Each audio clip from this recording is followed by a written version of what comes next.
दोस्तों आज मैं आप लोग के लिए सीडीपी का एक वीडियो लेकर आया हूं जो आपके आने वाले एग्ज़ाम जो आपका यूपी टेट होने वाला है 28 नवंबर को, सीटेट और सुपर टेट आने वाले एग्ज़ाम के लिए बहुत ही महत्वपूर्ण होने जा रहा है वीडियो। तो आप सभी लोग इस वीडियो को फुल देखिएगा और लाइक सब्सक्राइब जरूर कीजिएगा। और जिन अभ्यर्थियों को या जिन आपके दोस्तों को यूपी टेट या C TET super TET exam देना है उनके पास शेयर कीजिएगा।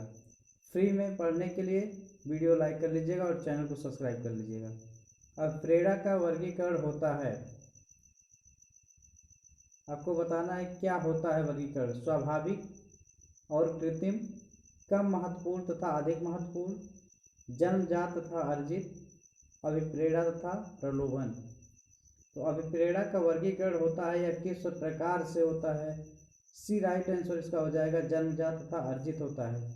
क्योंकि जो मनोवैज्ञानिक ने अभिप्रेरणा का वर्गीकरण किया है या जनरली जो होता है वह जन्मजात और अर्जित होता है, इसी के आधार पर किया गया था। इसमें अभिप्रेरकों को रखा गया था। किसी व्यक्ति में जो लक्षण होते हैं वह जन्म से ही मौजूद होते हैं। अगला प्रश्न आपका है सीडीपी का, सीखने की प्रक्रिया में सीखने का स्थानांतरण हो सकता है सकारात्मक, नकारात्मक, शून्य, ये सभी। तो हम लोग चलेंगे क्या हो सकता है, डी ऑप्शन के साथ चलेंगे। क्योंकि सीखने का जो प्रभाव होता है, कोई भी जो अनुक्रिया होती है निष्पादन पर पड़ती है। और मनोवैज्ञानिक सीखने के लिए 3 स्थानांतरण सकारात्मक, नकारात्मक तथा शून्य बताए हैं।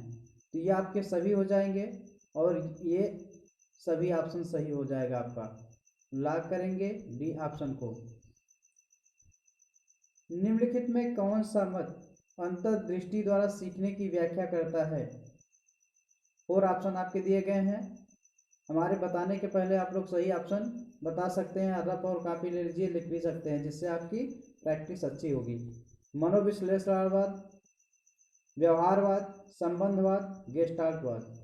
तो किससे संबंधित होगी, सीखने के अंतर्दृष्टि सूझ का सिद्धांत। यह आपका डी गेस्टाल्टवाद होगा, क्योंकि सूझ का सिद्धांत बोलते हैं जो सीखने के अंतर्गत आता है। यह प्रतिभा उत्पादन जो किया था गेस्टाल्ट वादियों के द्वारा ही किया गया था। इसके अनुसार समाधान और उद्दीपन अनुक्रिया के संबंधों द्वारा धीरे धीरे बनने की प्रक्रिया दी गई थी। अगला प्रश्न आपका होगा, किस मनोवैज्ञानिक ने सीखने की सामग्री के रूप में निरर्थक शब्दों का प्रयोग किया है। वो कौन से आपके वैज्ञानिक हैं। तो आपके जो यूपी टेट के सेट होते हैं उसमें सीधे सीधे प्रश्न पूछे जाते हैं। विलियम जेम्स, स्किनर, एबिंगहॉस और वर्टलेट। तो आपका ये हो जाएगा, सी हो जाएगा। 4th का सी एबिंगहॉस हो जाएगा। सीखने की सामग्री में निरर्थक शब्दों का प्रयोग एबिंगहॉस ने किया है। यह आपका प्रैक्टिस सेट है। और सीखने के नियम दिए हैं। सीखने का नियम किसने प्रतिपादित किया है, किस वैज्ञानिक ने प्रतिपादित किया है। पावलोव ने, स्किनर ने, थॉर्नडाइक ने और कोहलर ने। तो आपको बताना है किस साइंटिस्ट ने इसको प्रतिपादित किया। तो थॉर्नडाइक के साथ हम चलेंगे। सीखने के नियम का प्रतिपादन थॉर्नडाइक महोदय ने किया था। उसमें क्या क्या नियम आता है, तत्परता का नियम आता है, अभ्यास का नियम, प्रभाव का नियम, ये सब आते हैं इसमें जो आपके नियम होते हैं। सीखना है, सीखना क्या है आपको बताना है। व्यवहार में परिवर्तन, अनुभव तथा अभ्यास का परिणाम, व्यवहार में अपेक्षाकृत स्थायी परिवर्तन, उपयुक्त सभी। तो कौन सा इसका राइट आंसर हो जाएगा, हम चलेंगे डी के साथ, उपयुक्त सभी हो जाएगा। सीखना जो आपका होता है व्यवहार में परिवर्तन है, अनुभव तथा अभ्यास का भी परिणाम है, व्यवहार में अपेक्षाकृत स्थायी परिवर्तन है। तो उपयुक्त डी राइट आंसर होगा। लॉक कर देंगे हम डी ऑप्शन को। ये बहुत ही अच्छे प्रश्न हैं जो पूछ लिए जाते हैं आप लोगों से। प्रश्न तो आपका बहुत ही छोटा होगा, लेकिन आंसर बहुत सोच समझ करके आपको टिक करना है, नहीं तो गलत हो सकते हैं। क्योंकि इसमें ऐसे ऑप्शन होते हैं जो सभी सही लगते हैं। शारीरिक वृद्धि और विकास को कहते हैं तत्परता, अभिवृद्धि, गतिशीलता, आनुवांशिकता। इसको क्या कहेंगे आपको बताना है। तो इसको बी होगा शारीरिक बुद्धि विकास जो होता है उसको अभिवृद्धि कहते हैं। जो शारीरिक वृद्धि होती है और विकास होता है उसको अभिवृद्धि कहते हैं। बी राइट आंसर होगा। लॉक कर देंगे बी को, आगे बढ़ेंगे हम। चिंतन संज्ञानात्मक पक्ष में एक मानसिक क्रिया है, यह कथन दिया है, किसने दिया है? डीवी द्वारा, गिलफर्ड द्वारा, क्रूज द्वारा, रास द्वारा। तो ये दिया है किसके द्वारा? डी के द्वारा, आपका रास द्वारा दिया गया है। चिंतन संज्ञानात्मक पक्ष में एक मानसिक क्रिया है, यह कथन रास के द्वारा दिया गया है। तो आप लोग की जो तैयारी चल रही है यूपीटेट की एग्ज़ाम, लगभग आप मान के चलिए 1 महीना बचा हुआ है, उसकी फुल तैयारी करिए और समय भी आपके पास पर्याप्त है अभी। बाल मनोविज्ञान के आधार पर कौन सा कथन सर्वोत्तम है? सारे बच्चे एक समान एक जैसे होते हैं, कुछ बच्चे एक जैसे होते हैं, कुछ बच्चे विशिष्ट होते हैं, प्रत्येक बच्चा विशिष्ट होता है। तो आपको राइट ऑप्शन की तरफ चलना है। यहाँ पे डी हो जाएगा, प्रत्येक बच्चा जो होता है वह विशिष्ट होता है। तो हम डी ऑप्शन को लॉक करेंगे, यही सही है। तो बाल मनोवैज्ञानिकों के आधार पर प्रत्येक बच्चा विशिष्ट होता है अपने आप में। बाल मनोविज्ञान का केंद्र बिंदु है, क्या है? अच्छा शिक्षक, बालक, शिक्षण प्रक्रिया, विद्यालय। तो आपको बताना है क्या है। ऐसे अच्छे अच्छे प्रश्न आपके हैं जो बाल मनोविज्ञान से संबंधित हैं। तो जो बाल मनोविज्ञान का केंद्र बिंदु होता है वो बालक को देख करके किया जाता है। तो आपका जो केंद्र बिंदु होगा वह बालक होगा, क्योंकि बिना बालक के कोई काम नहीं हो सकता है। ना तो पढ़ाई हो सकती है, ना तो विद्यालय के लिए कोई कार्य कर सकता है, ना शिक्षक कर सकता है। अच्छी स्मृति की विशेषताएं क्या हैं? शीघ्र पुनः स्मरण, शीघ्र पहचान, अच्छी धारणा, ये सभी। तो जो शीघ्र स्मृति, अच्छी स्मृति होती है, तत्काल याद की जाती है, उसमें क्या हो जाता है? ये सभी चीज़ें इसमें पाई जाती हैं, क्योंकि जो अनुभव होते हैं उसको संचित रखने, उसे प्राप्त करने में कुछ समय बाद चेतना जो होती है उसको लाने में पुनः स्मरण कहते हैं। उसको शीघ्र याद कर लिया जाता है, तो वही अच्छी स्मृति की विशेषताएं मानी जाती हैं। संवेग शब्द का शाब्दिक अर्थ है क्रोध और भय, स्नेह और तथा प्रेम, उत्तेजना या भाव में उथल पुथल, उपयुक्त में से कोई नहीं। तो आप जानते हैं 12 में इसमें सी इसका हो जाएगा राइट आंसर। उत्तेजना या भाव में उथल पुथल होता है, संवेग का एक शाब्दिक अर्थ होता है। इसको आप लॉक कर देंगे सी ऑप्शन को। अगले ऑप्शन की तरफ बढ़ेंगे। अगला प्रश्न आपका क्या कह रहा है? कौशल सीखने की पहली अवस्था है यथार्थता, कल्पनाशीलता, समन्वय, अनुकरण। तो ये आपका हो जाएगा डी, इसका राइट आंसर हो जाएगा। अनुकरण होता है, क्योंकि कौशल कोई भी सीखने की पहली अवस्था होती है, व्यक्ति देख करके अनुकरण करता है, उसके बाद उसके माध्यम से बालक समस्या को समझने का प्रयत्न करता है और धीरे धीरे वह साफ कर लेता है। मानसिक आयु के प्रत्यय का सर्वप्रथम प्रयोग किसने किया था? थॉर्नडाइक, गिलफर्ड, स्पेयरमैन, विने साइमन। तो ये बहुत ही अच्छा आपका ऑप्शन, क्योंकि जो आपका मानसिक बुद्धि, मानसिक आयु वाला आपका है विने साइमन, डी राइट आंसर होगा।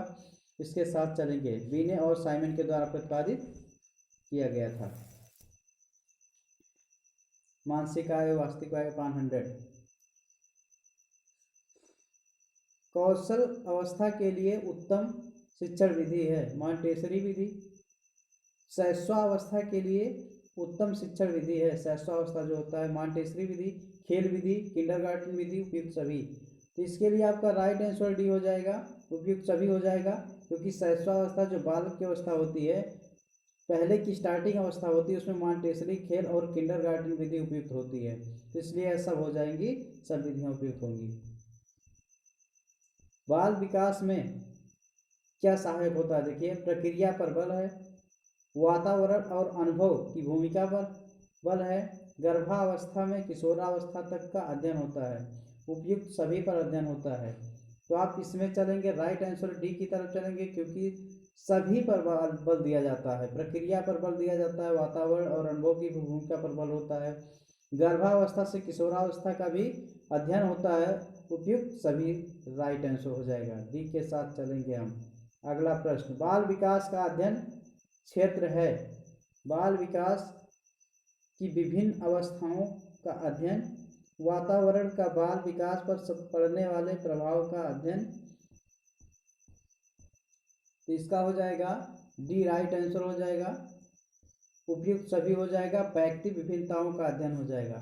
तो 17वां का डी राइट आंसर हो जाएगा। सर्वाधिक उपयुक्त जीवित सर्वाइवल ऑफ लाइफ फिटेस्ट रहता है का सिद्धांत दिया था लैमार्क, हैरिस का, डार्विन का, मैकडूगल का। ये किसका सिद्धांत है आपको बताना है। तो सर्वाधिक उपयुक्त जीवित रहता है, यह सिद्धांत डार्विन द्वारा प्रतिपादित किया गया है। डार्विन का सिद्धांत सी राइट आंसर हो जाएगा, डार्विन को मत भूलिएगा। विनय साइमन का परीक्षण द्वारा मापा जाता है, क्या मापते हैं। सामान्य बुद्धि, विशिष्ट बुद्धि, अभिवृद्धि, अभिक्षमता। क्या मापते हैं इससे विनय साइमन ने जो दिया है, इसका भी हो जाएगा विशिष्ट बुद्धि का मापन किया जाता है। विनय साइमन द्वारा जो परीक्षण किया गया है विशिष्ट बुद्धि का मापन होता है।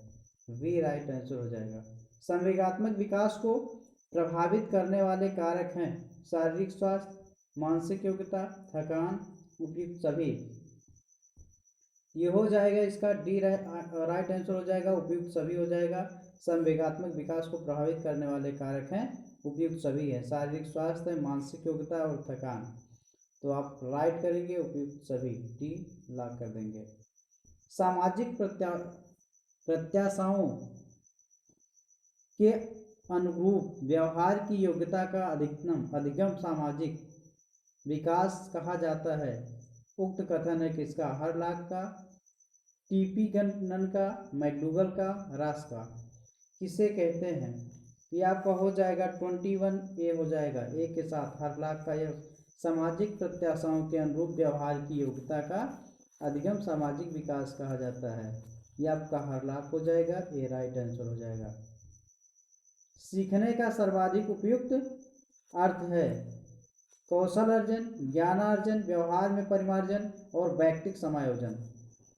तो आपका ये हो जाएगा सी, इसका हो जाएगा राइट आंसर। या प्रक्रिया जो होती है फलस्वरूप व्यवहार में परिमार्जन होता है, तो व्यवहार में परिमार्जन हो जाएगा, सी राइट आंसर हो जाएगा। अगले प्रश्न की तरफ चलेंगे हम। पाणी दोष नहीं है। ध्वनि परिवर्तन एवं अस्पष्ट उच्चारण, धीमी या तेज गति से बोलना, हकलाना और तुतलाना, तीव्र अस्पष्ट वाणी। तो क्या नहीं है वाणी दोष आपको बताना है इसमें। तो आपका हो जाएगा बी, धीमी या तेज गति से बोलना या वाणी दोष नहीं है, वह व्यक्ति कर सकता है।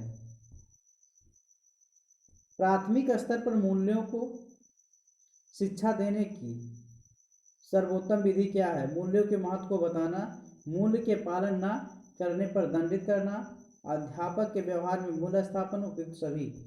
ये हो जाएगा आपका राइट आंसर हो जाएगा इसका सी, इसका राइट आंसर हो जाएगा।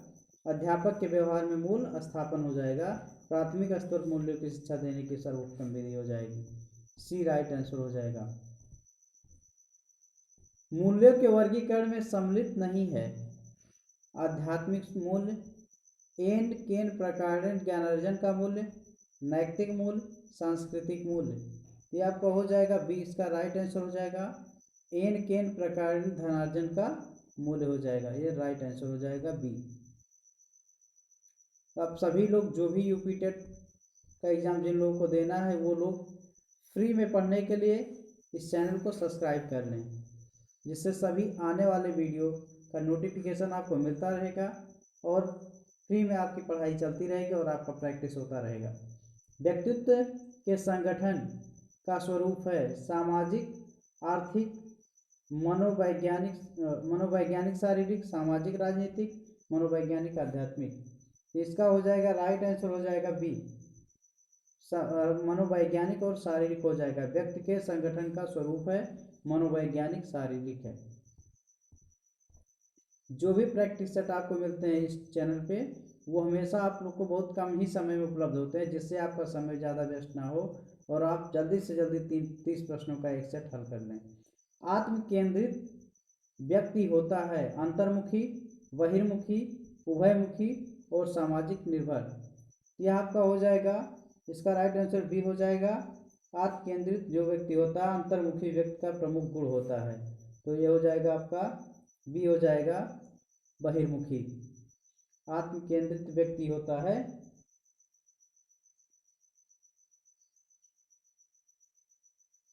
बी इसका राइट आंसर हो जाएगा, बहिर्मुखी हो जाएगा।